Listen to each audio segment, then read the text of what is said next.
Hello tout le monde, on se retrouve aujourd'hui pour parler des virus. Alors des virus sur PC, est-ce que c'est un mythe? Est-ce que c'est une connerie? Faut un antivirus? Qu'est-ce qu'il faut acheter? On va voir ça tout de suite. Let's go!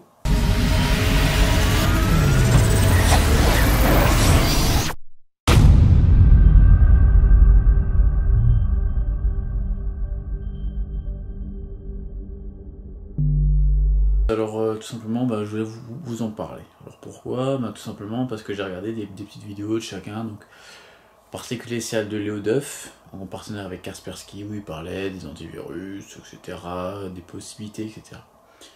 Tout ça c'est totalement vrai. Et je suis pas en train de dire que c'est faux, qu'il n'y a pas de virus, ni rien. La seule chose que je veux dire, c'est par rapport aux antivirus. Les antivirus, c'est quelque chose d'assez important et d'assez chiant à maîtriser. Je m'explique. Quand vous avez un virus, en fait, c'est pas parce que vous avez par rapport à vos fichiers que vous avez sur votre ordinateur, les PC, les Mac, c'est deux choses différentes, qui réagissent de façon différente. Mais en clair, sur Mac, si vous faites pas tout et n'importe quoi, en gros, vous êtes beaucoup plus tranquille que sur PC. Non, sur PC, vous avez Windows Defender, vous avez d'autres solutions, Norton, Kaspersky et tout les... Tout simplement, en fait, sur Kaspersky, vous avez tout simplement une notion qui est assez spécifique, c'est qu'en fait, vous avez la possibilité d'avoir 152 000 options pour tout ce qui est carte bancaire, pour tout ce qui est paiement, pour tout ce qui est navigateur, etc., etc., etc. Pas là pour parler de ça. Maintenant, je vais vous donner mon retour d'expérience par rapport au smartphone. Donc mon smartphone est sous Android. Sous Android, donc c'est un Nexus 5X qui est sous Android 7.1.2, .3, et il n'y a absolument jamais eu aucun téléchargement externe, hormis au Play Store, et la navigation se passe très bien, et tout ce qui est paiement, etc., toujours authentifié, donc clean. Ok, les jours de sécurité à fond, tout, pas de problème. Donc Kaspersky propose sur les terminaux mobiles une solution antivirus. Donc je me suis dit, tiens, j'ai jamais essayé, je vais tester. Je l'ai installé, il a mis à jour ses définitions, il m'a demandé des autorisations justement pour avoir accès à certaines parties du système, accès fichier, c'est-à-dire que par exemple quand on va télécharger un fichier, nous authentifier que c'est bien le bon, etc.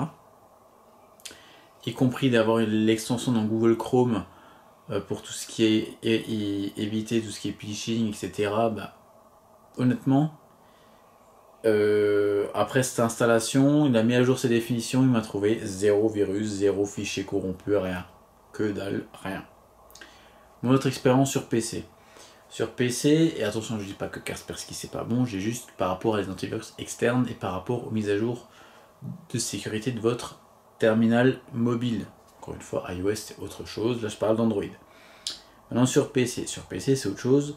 Sur PC, donc pareil, j'ai mon PC sous Windows 10 Family, pas Pro, une licence officielle que j'ai achetée.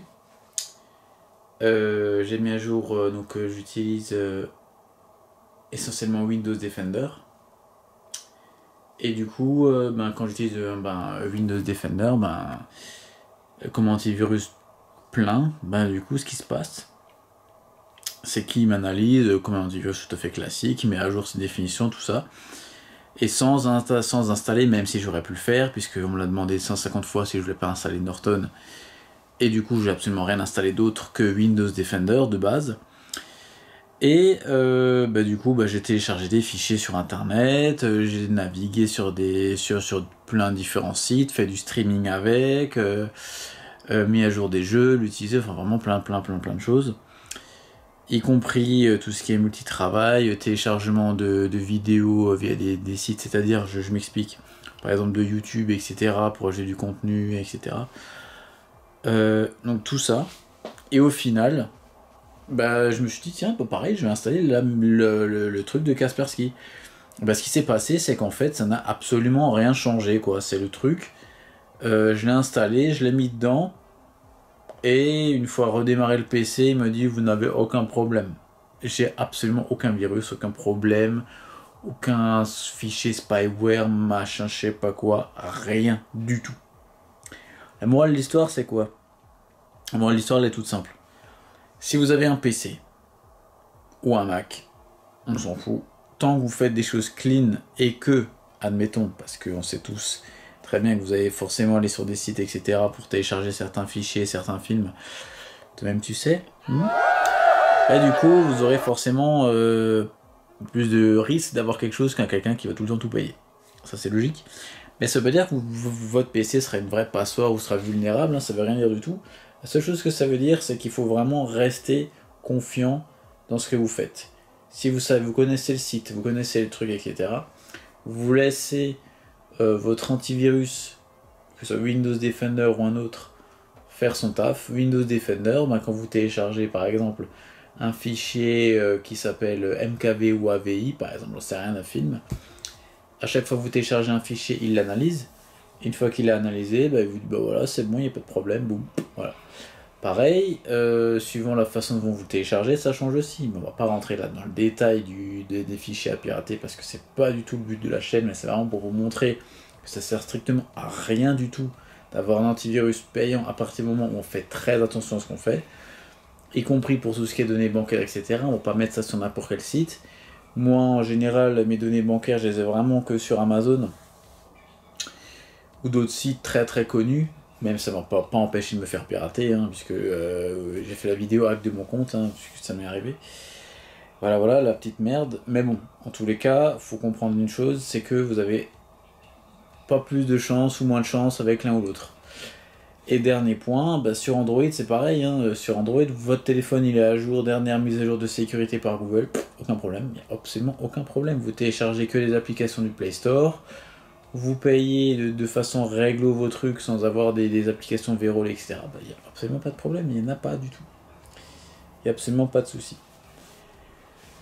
Donc voilà, c'était tout pour cette vidéo, donc je suis sur mon ressenti. Donc en même temps, bien sûr que la vidéo, je vous ai mis plein de petites vignettes et tout, de parties de logiciels, des screens du bureau, des screens de l'application, je vous ai mis tout en description pour les télécharger. Donc si jamais vous voulez les tester, c'est à vous de voir. De tester aussi, tester votre matériel, suivant, ne mettez pas, voilà, après. Donc j'espère que cette vidéo, elle vous a plu, en tout cas moi j'ai vraiment pris du temps de bien analyser le truc, de tester, etc. Donc j'espère qu'elle vous a plu, en tout cas pour moi c'est terminé. On se donne rendez-vous mardi. Donc mardi, qu'est-ce qui se passe mardi? Mardi c'est la keynote. Donc mardi, on va faire, je vais en parler après en rediffusion, etc. de la keynote, donc de ce qui s'est passé, de mon ressenti, des produits. On va en parler. Et sur ce, moi je vous souhaite une bonne soirée. Je vous dis à une prochaine, portez-vous bien. N'oubliez pas, vive le game, vive la game.